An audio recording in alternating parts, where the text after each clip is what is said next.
Oh boy, here we go. Head first into a new week. We got game 3 of the World Series tonight. I will be sitting on the couch with a warm blanket tonight and my new little puzzle table and a hot cup of something and kicking back and watching the World Series tonight. I'm not a fan of either one of them, but I always tend to kind of go for the underdog. I would love to see the Blue Jays win this thing. Just because the Dodgers have won enough, and the Blue Jays haven't in, 32 years? Something like that. It's so nice to have you on board. Thank you ever so much for tuning in this morning, getting your work week started with me. We've got some cloudy skies, and I'm hearing about the rain that's supposed to be coming in, Thursday, Friday. More steady on Friday, which is Halloween. And Lily asked me this morning, is Halloween going to be canceled or postponed? And it's a resounding no. We'll alter the costume. We'll get the umbrella out. We'll do whatever we have to do. Rain, snow, wind, whatever Mother Nature brings, we will be out on Halloween night collecting candy. Why? Because we haven't collected enough candy lately with all the trunk-or-treating over the last couple of weeks now. Whew.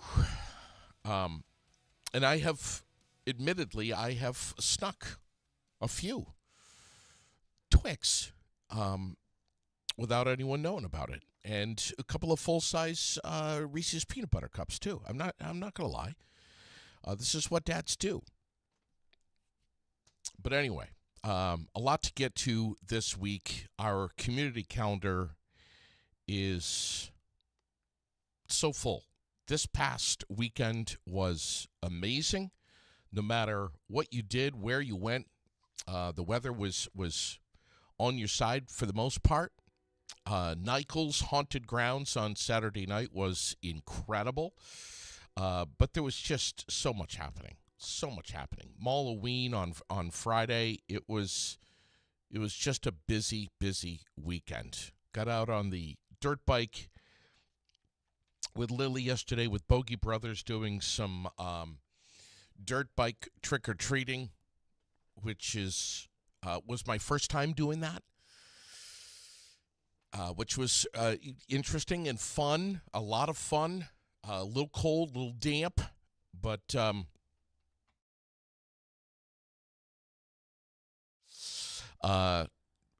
the most part, it was an incredible experience with Bogey Brothers yesterday. So we have some great guests lined up for you this week already. It's packed full, not only this week, but also next week, and I think even the weekend after that. It is just so busy right now. If you have seen the world lately, you probably know that there's a huge ad in there that says vote November 4th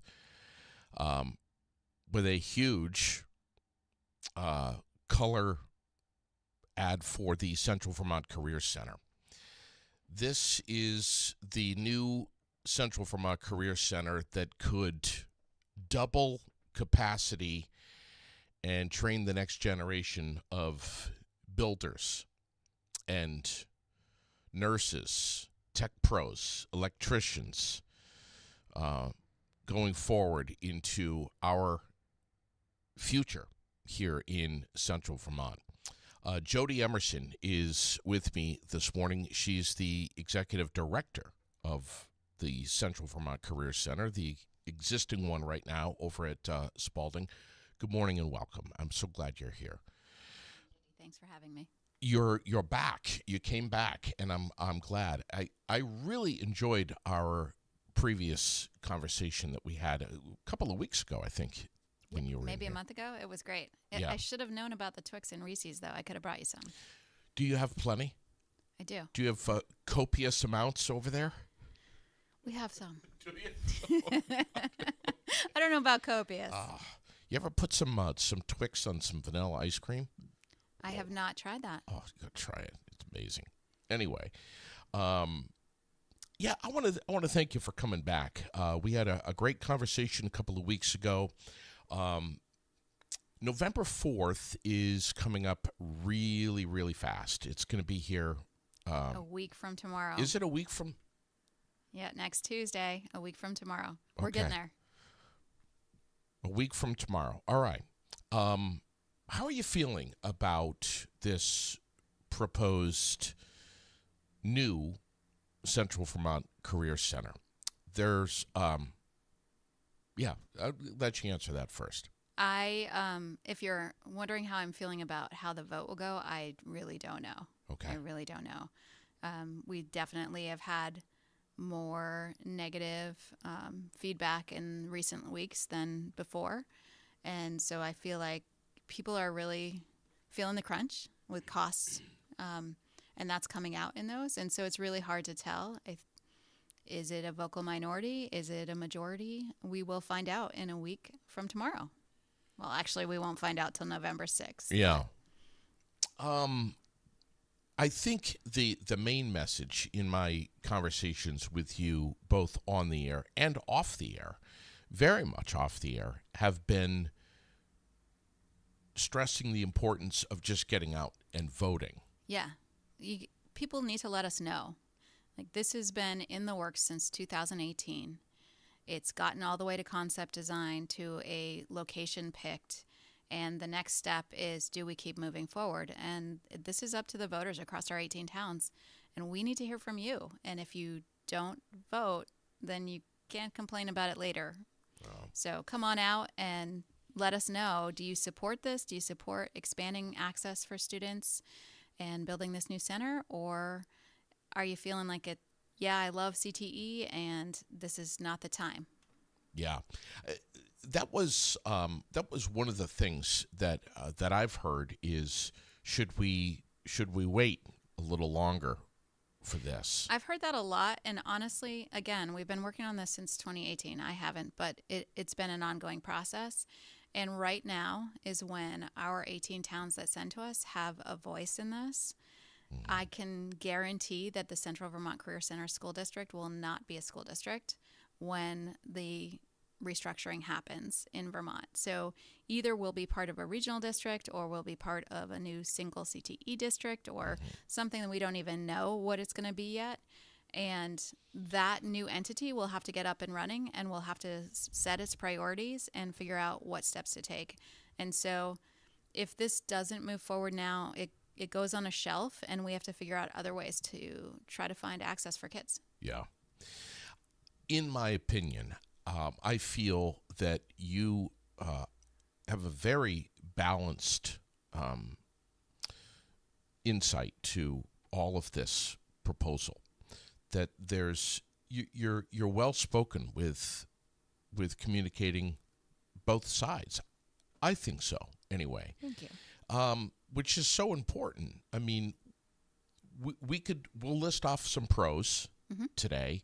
I think the obvious con is the price tag, and this is not a small endeavor here. There's a price tag that is huge. I think you told me last time that I had you in here that the original idea is that this was going to be landing somewhere between $150 and $200 million. Correct. And that you were somewhat happy, quote unquote, that it was under the 150 million mark. Yes.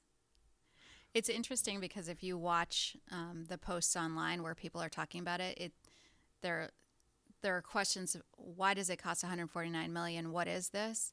We did break that out a little bit more in our FAQs so folks can see it, but it's actually like $123 million for the building. There's the rest of the design costs. There's the permitting fees. there's buying the land, there are buying the equipment that goes into the building, and then moving everything from our current location up to that. So it's the package deal. It includes every legal fees, all of that is the 149 million. So, and we built in kind of a buffer for expecting things are going to cost a little bit more.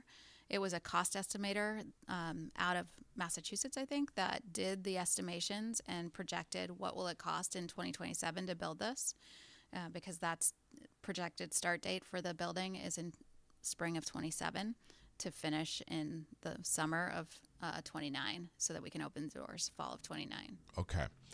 I've been asked, and maybe you have too, this 149 doesn't include the salaries of the staff, the administration, plus the added cost that are associated with these salaries for added administration, a bigger career center, more teachers in there.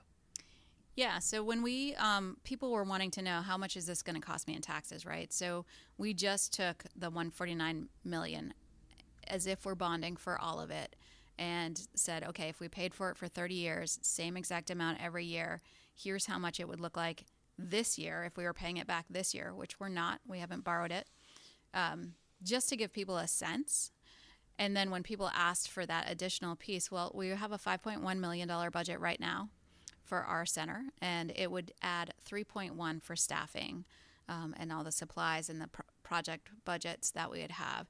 So that's another, I'm going to say, I'm not remembering it correctly. So I think it was 29 to 167, depending on where, if you stack. So we're just stacking that on top of our current model for 6 semester average. And I've also gotten a lot of questions about why does it cost so differently? Why doesn't every town pay the same amount?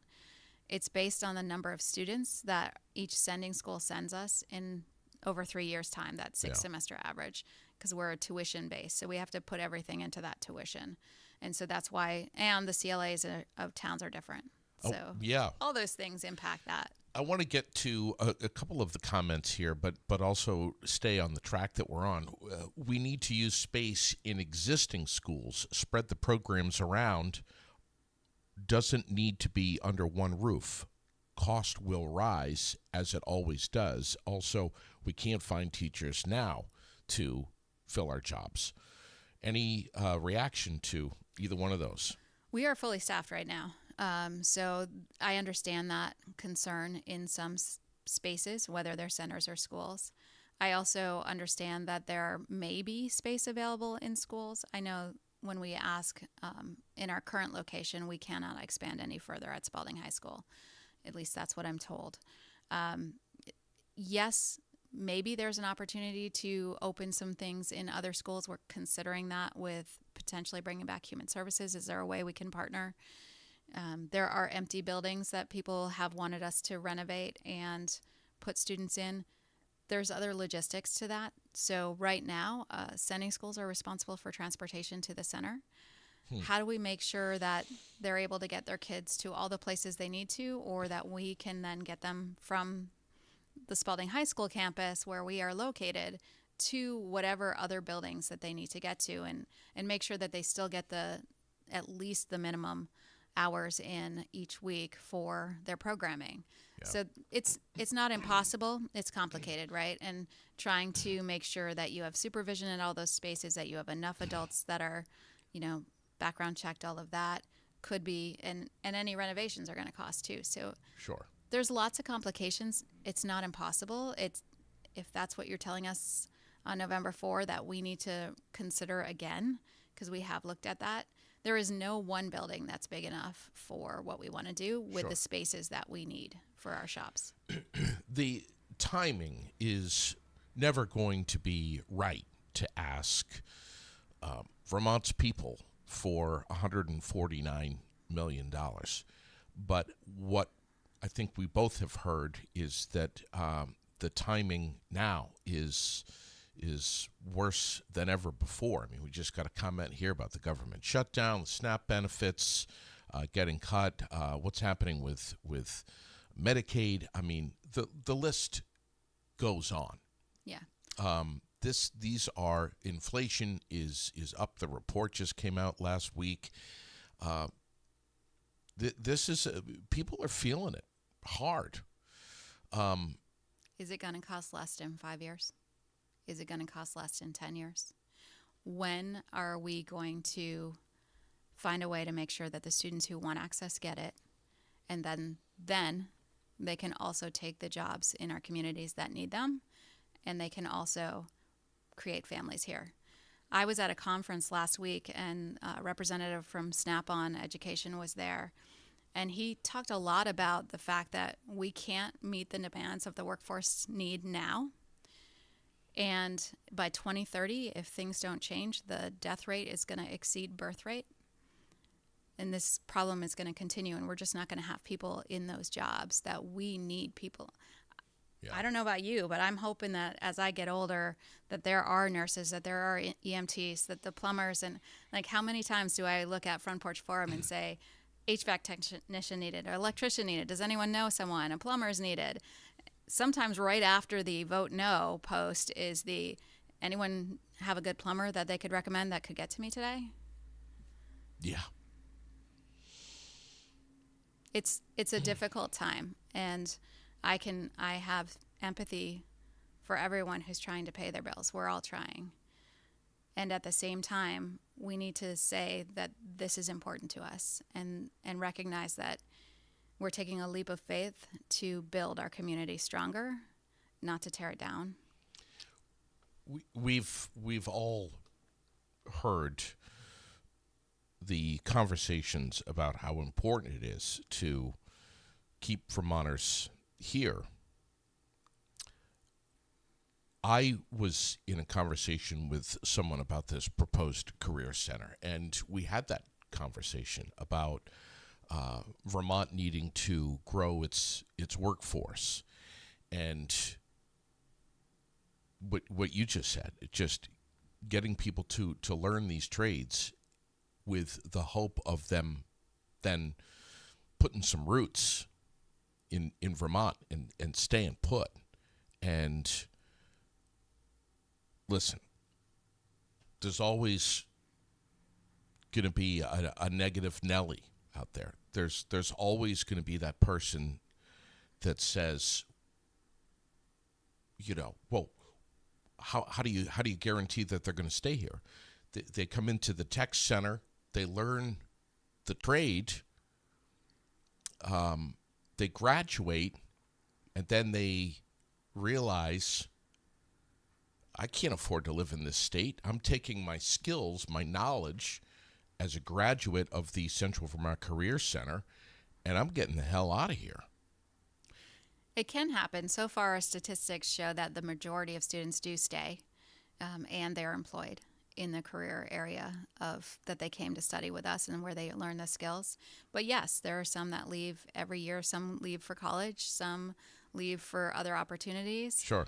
And some of them also return after college, or return after they've had the chance to chase a dream potentially. Sure. And come back. And we can't make any guarantees, obviously. Yeah. I can say there's a high percentage of students in CTE across the state who stay in our state, but I can't guarantee that every student will do that. Of course. Yeah, I mean, there's some comments coming in here, and I know that you'll go back and read them all here. Okay. at some point, but it's very obvious that we need to grow our skilled workforce here in Vermont. Look at this. We're coming off of 2 devastating floods in the span of a year. Everyone hears that we don't have enough contractors, and if you're lucky enough to find one, you're going to be on the wait list for a long time, whether it's a new roof or whether it's foundation repair or whatever it may be.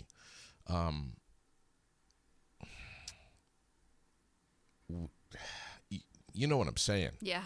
It's it's not the greatest forecast with regard to the trades right now. In some trades, I'm sure it is. I mean, I just met a young student who just recently graduated from the cosmetology department and is working for someone else, but has aspirations to start up her own hair salon, which, I mean, there it is. Yeah. There it is, right there. That's great. Yeah. Or whether it's somebody who, we got a comment here, how important it is for folks to graduate with these skills and then maybe learn some basic business outlines to be able to create their own business with those skills. Yeah, some entrepreneurship. Or, yeah, of course, or work for someone else, but either one. Either one. I'm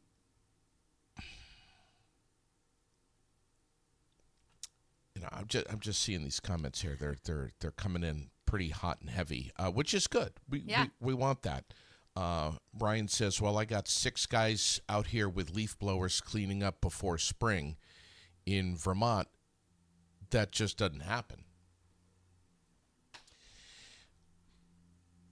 Early voting has been going on for a while, yeah. It's been going on for, what, a couple of weeks? At least a week, yeah. Okay. Have you had a chance to get a feel for? Yeah. No, I think it's like the curse and the benefit of commingling is that we don't get a count from individual towns ever. So on November 6th, every ballot gets brought into the Barriade, and they all get thrown into the machines and tallied up, and we'll find out overall which was the majority vote, which was the minority vote. Senator Andrew Perchlik has a quote on your ad here that says, "Strong schools build strong communities, and a new career center is the next step forward. Giving students real opportunities to learn and work strengthens us all." There are plenty of folks out there, and you've chatted with them, who are like, look, if we don't do something now, we got to start planting some seeds here, or we're screwed. There's definitely been region-wide. I'm not just talking about Barrie. I'm talking about region-wide. Sounds like it's countrywide, maybe worldwide, but it's definitely countrywide, and it's definitely an area of concern. And if there are other ways that we can keep building skills, we need to look into all of them. I just want to repeat that I have not heard anyone say that they do not think career and technical education is the wrong way to go. I think everyone wholeheartedly agrees that this is a good option for students. And it's not about career or college, it's both. It's access to anything that student and individual will find purpose in and grow in, and support our communities. And so knowing that, it really comes down to the cost. And one of the things I've been talking about is if we get a positive bond vote, and I don't know that we will, but if we do, we're not going to just throw a little party and say, okay, let's go borrow that money. We're still going to keep looking for how else could we fund this. So the folks who have reached out about micro, if you keep reaching out to him, because I've reached out to him and no response yet, maybe if a bunch of us do, maybe there's some money there. Maybe there's some other organizations. There's definitely some federal grants we're going to go for. So there are other ways. I mean, I've had people call me with, what if businesses said every oil change, your car dealer said every oil change, tack on $5 to help pay for the career center. I don't know if that's a better way. I don't know if sponsorships are a way that we can do this, but we're not done exploring. This is just the way that public schools have to go about asking for money first. And then we can go about looking for how do we offset that so we don't have to borrow so much, so it doesn't cost our taxpayers so much that way. Either way, I feel like there's a cost to it, and it's an investment in the community. Tonight, you're going to open your doors over at the Central Vermont Career Center. At what time? 5 o'clock. Okay. So from 5 to 7 p.m., we'll be offering tours, I'd say about every 15 minutes. Tonight. Yeah, we want people to inform their vote. Come see where we're operating out of, see our spaces, talk to some of our teachers, talk with staff, and really think about, is this where you need us to grow? Is there something else? What other ideas do you have? But also just come and see the space as it is. This is not taking the place of our open house. We'll still have that November 20th. Okay. What will be the difference? The difference is that it's gonna be like Skeleton Crew tonight, but we're gonna be taking folks through. You want to see the center as it exists now, we'll take you through. We'll also have our digital media arts program will have a setup for alumni to come in, and if they want to be recorded, talking about what program they were in, the experiences they had, the impact it had, and where they are now. We're gonna be recording that for use in the next week, but also beyond that as we look at how our Career Center can support students. What's the, so again, 5 o'clock tonight. 5 to 7. And I'll admit, the first time I stepped foot through the Central Vermont Career Center was a very long time ago. Very long time ago. And then most recently within the last, I don't know, couple of months. And I was really like, I think I even said something to you, maybe to Carlos, that I was like ashamed with myself. I'm like, my God, everyone should be familiar with what's inside that building. It's not just Spalding High School. I mean, there's a lot of really impressive stuff in there that we all should see and be aware of. We live right here in this community. If you haven't been inside the Central Vermont Career Center, you really are missing out. Take the 15 minutes and come tonight. I think you're going to be pretty impressed. And then come back on November 20th at open house, because then the students are in every program. You know your way around. You can go get some food down in culinary and then check out what students are doing. I think one of the great things that we'll be able to showcase is there's a lot of equipment that we can take with us too, right? Mm-hmm. Everything in the welding program, which this is the second year of that program, was bought with the intention of being able to move it and duplicate it so that we can have twice as much space, and that way we can support all the students to weld individually at the same time. But right now we have 8 booths, and we have the air system that can hold 16. So we've done some preparing for that new center potentially to make sure that we can give more students access. And so come check out what we have going on. You've had students working with Habitat for Humanity, right? Yeah, our building trades and electrical programs, and maybe our plumbing program, but definitely building trades and electrical, worked with Habitat for Humanity on the Hill Street house last year. The walls of that house were actually built in the center and then brought to the State House, where they were assembled on the lawn and then brought back and put together. Wow. Yeah. I want to talk about how many students you have approximately right now at the Central Vermont Career Center. We have approximately 220. Okay. Yeah. And is there a wait list? There are some programs that have wait lists. At this point, though, we're beyond the safety training, so we don't tend to take in any new students during the school year.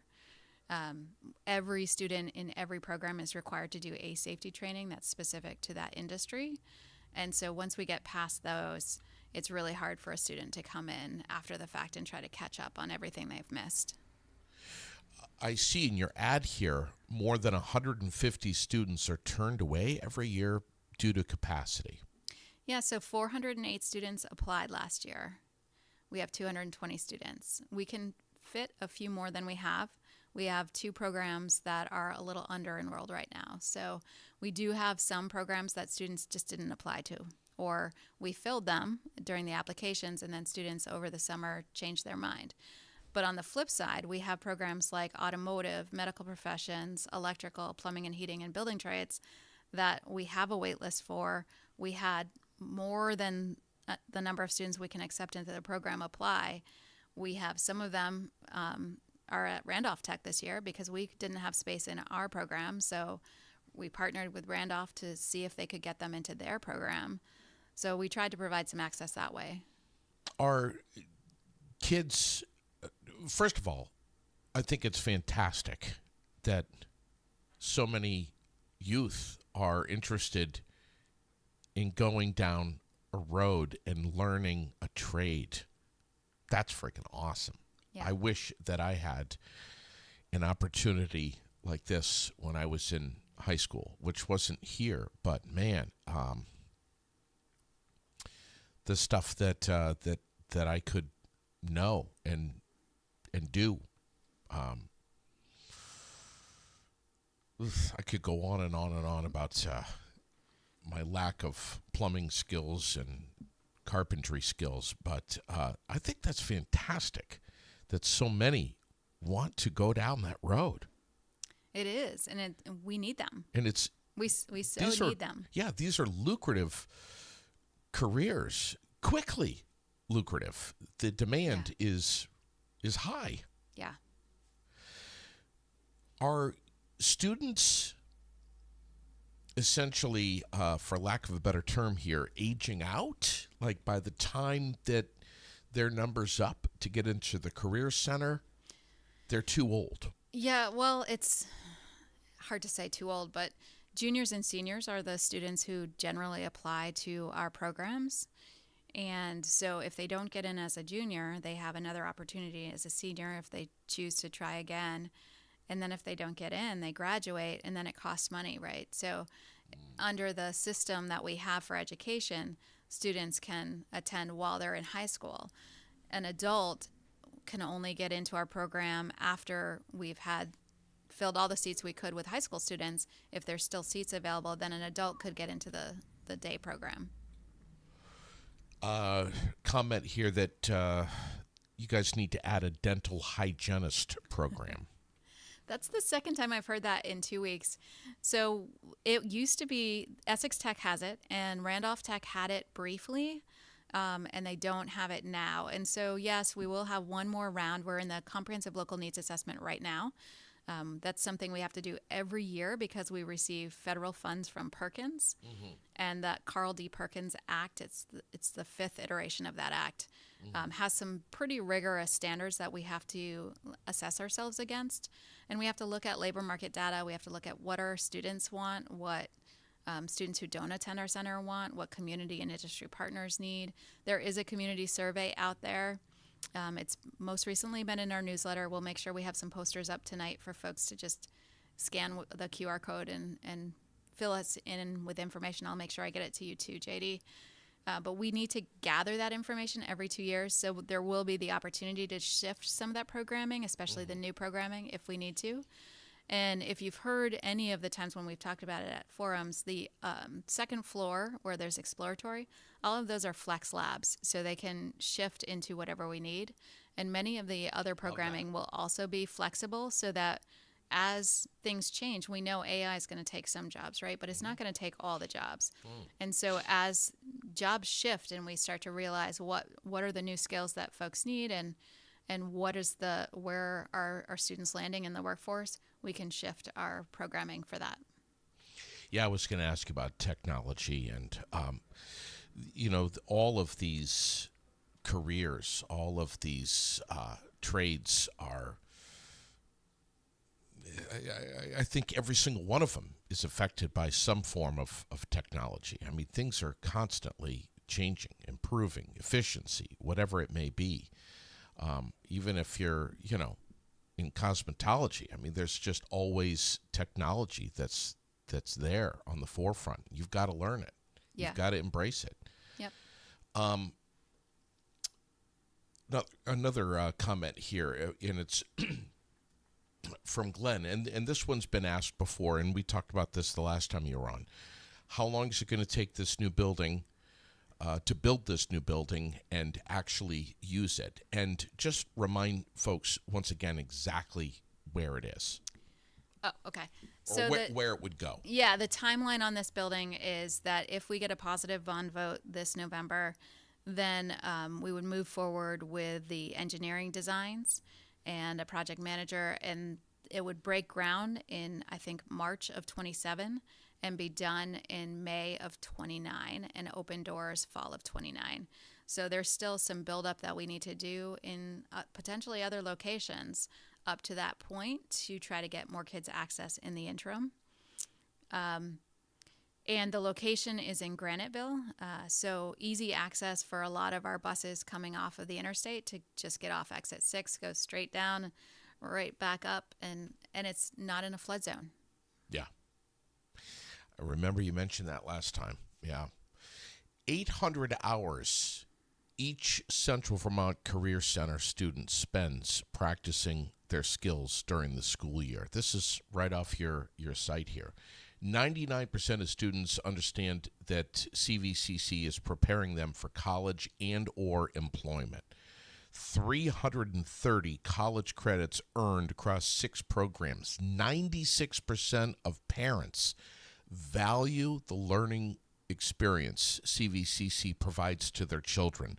113 students earned 258 industry-recognized credentials and almost 27,000 hours of Central Vermont Career Center students spending in co-op positions with local businesses just in the calendar year 23-24. You've also also just had a huge press conference, and there's some collaboration and partnership with District 6? Okay. And 8, yeah. And 8. Tell me about that. What's that all about? It's really cool. Over the years, emergency services programming outside of CTE has been, and career technical education, has been for adults that at their fire station or at the local shop, they do their trainings to be recertified or certified in the first place if you're interested in joining. And so they approached us and basically said, hey, what if you provide it here in the space where you're already doing emergency services training and you offer it for adults, and we won't have to travel so far. So folks who are interested in getting their paramedic, we're having to travel many hours to access their courses. We'll be offering that on site at the Career Center starting in January.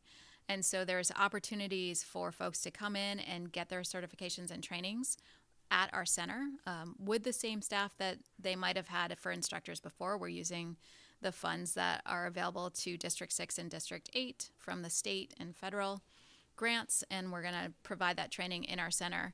And one of the things that's great about it is they don't have to buy the equipment that we already have. We don't have to have the redundancy. They don't have to be using their firehouse for the training. We have a classroom for that. We have everything set up. So this allows folks to come in and get certified or recertified in our center. We are transitioning over to taking that over. So there's some that were scheduled already, some training. So there's one at, I think, Norwich University next month. That's going to stay because it had already been scheduled. But we're transitioning everything over to the Career Center so that all the training can happen there for District 6 and District 8 and other folks that might sign up if there's space. That's got a lot of people applauding. I mean, that's really great, and positive. it's a pilot. Yeah. So if it works in our region, it might be something that happens at other CTEs across the state to support emergency services, and there's a definite high need there. This is something that robots are just not going to be able to replace. No.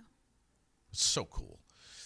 I'm holding this because it just wants to fall. Yeah, I see that. Yeah. I want you to, and I'm going to play this here. The last time I had you on, there was some really impressive photos. Can you kind of walk us through this a little bit? This is all like a virtual. Yes. So this is a virtual tour of the 3D concept. It doesn't take you into the shop spaces, which I think is a little unfortunate, but at least it gives you a sense of what the building looks like. And you can see that the base would be made of granite, which isn't like honor Graniteville. We're there. You enter the doors and there's the administration to the right, and to the left are culinary, baking arts, and cosmetology. Those are where we get customers. So they're in that first set of doors. And then you come through, and this is our flexible open meeting space. So this allows us to have a cafeteria there and any presentations and school-wide events. This hallway is the Health and Natural Sciences hallway. So you can see there's program spaces, they have classrooms and their lab spaces. And then there's this flexible space in between that allows them to collaborate across programs. This upstairs part is the one I was talking about with all the flex labs. This is our exploratory programming for 9th and 10th graders. And each of the lab spaces can be altered to fit whatever they're studying at the time. So that's really exciting for us to think about what they might be able to study across our center, all those different pieces. We're back into that central location in the middle where the cafeteria, the auditorium, all of that in one space.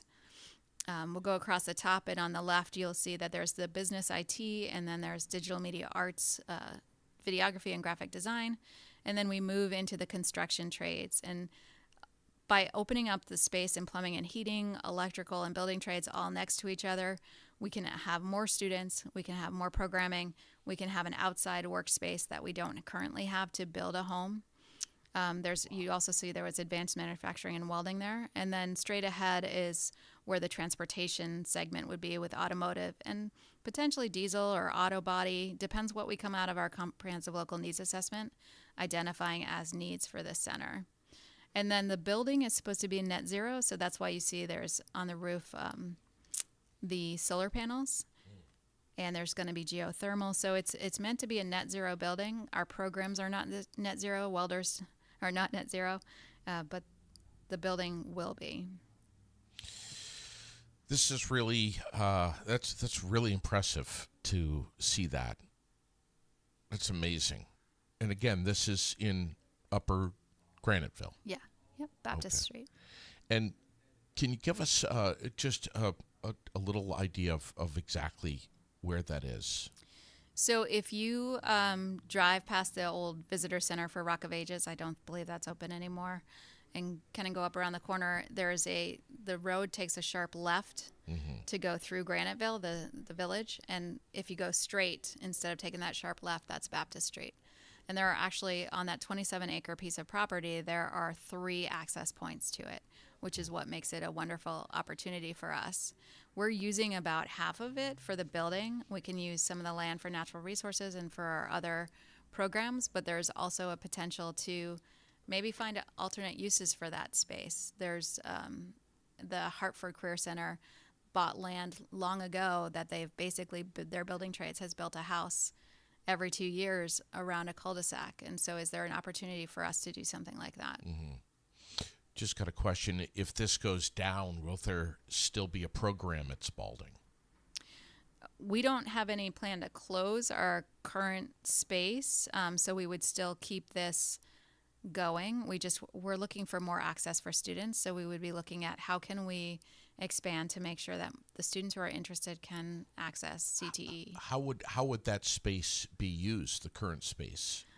If we leave it, that's a good question. I think Barry Unified Union School District is thinking about that. I think they've got someone who's talking with them about the use of all their buildings and how they might transition or use spaces differently. So I don't know. Would there be additional trades added to the current curriculum? Yes. Do you have that off the top of your head? So there's some that are assumed in that that design, and it could change based on the comprehensive local needs assessment. But if I'm going to walk through the hallways to think about that. So animal science, bringing back early education, human services, bringing back natural resources. Animal science. Vet tech, yeah. In the business IT would be new. Advanced manufacturing would be new. We'd be able to duplicate, double our electrical, our plumbing and heating, our building trades, our automotive, our medical professions. And then that diesel or auto body would be new. Wow. What do we do? What are you going to do if this vote doesn't pass on November 4th? Do we go back to the drawing board? What happens at that point? I don't get to make this decision. So the board gets to make this decision, and they're the ones that got to make the decision about moving forward with this bond vote too. And so we have moved our facilities meeting from November 4th to November 6th so that we will have the results of the vote to identify just that. What are the next steps? I can imagine that there's a range of possibilities. We could further explore some of the things that other folks have talked to us about. Mm-hmm. We could consider a second opportunity in March. We could just say, let's wait and see what happens. I don't know what the board will decide to do. You've got a lot of time, a lot of hours put into preparing for this and showcasing this to the community to show them not only what this would look like, but what it would do long term for our region. Mm-hmm. Hillary's asking who is instructing these courses. Teachers are hard enough to come by in the state, which is a real valid question here. But then it would bring in more people, more instructors, right, more teachers to help our economy, and maybe we could get some workforce housing. That'd be great. Dialed in a little better than it is right now. Obviously, we would have to go through the hiring process to find out if there would be a difficulty in that. I can tell you that I've had outreach for almost every single one of those programs of, if you open that, I would love to come and teach there. And I just say, great, it's wonderful that you're interested. We would have a rigorous process for hiring an instructor, as we do always. Yeah. Is there anything else that we're missing here? If you have not seen the ad that the digital media arts students have done, that one is just near and dear to my heart, because it's our current students who created that video with current students in some of those programs, and also some old footage from previous students. Okay. And it's just great to see that our students are already, doing the editing process and working with across programs together. Carlos is doing such a great job with digital media arts there. I mean, he's just so impressive what he's doing. You're gonna help me find that so that I can post it up here and show people what they're doing here. And again, they'll be there tonight. Yeah. 5 to 7 tonight, tours. There's also a forum for Berry City at the Aldrich Library on Wednesday night, so that you can learn about the other bond items. It's not just the Career Center that's on the ballot for Berry City. Sure. So that has an opportunity. I think that's 5 to 6:30 on Wednesday at the Aldrich Library. Okay. I'm going to be on WDEV tomorrow. Ooh. So thank you, JD, for having me today and yes, giving me a little practice before I show up there. And I'm glad you reminded me of that. Great people over there, and they're going to take obviously very good care of you. And you know what? Here's the thing: you don't have to worry about having a bad hair day. That's true. When I didn't even check. No, your hair looks great today. But I'm just saying, that's radio. Yeah. And callers will be calling in. And so if you didn't get your question answered today, tune into WDEV at, I think, 10 a.m. tomorrow and call in, and maybe we can answer it there. And I'll take a look at all the comments. Rob Roker is going to be the host of that. Yeah. Very, very smart guy. And I think there's a good amount of understanding of what the concerns are for this, but also, which I think are quite obvious, but also what the long-term residual effects of this new career center could be for decades and generations. Yeah. And it's not just for our high school students, right? Adult students as well. And how else can we support the community with this center? Yeah, exactly. Great point. Yeah. Thank you so much for coming in here. Thanks for having me. I'll be watching, I'll be listening and paying attention, as I know so many others will. Thank you again, Jody, very much. You're welcome. Have a great day, everybody. We'll be back tomorrow morning right here where you are now. Aired Out Podcast. Be well. God bless.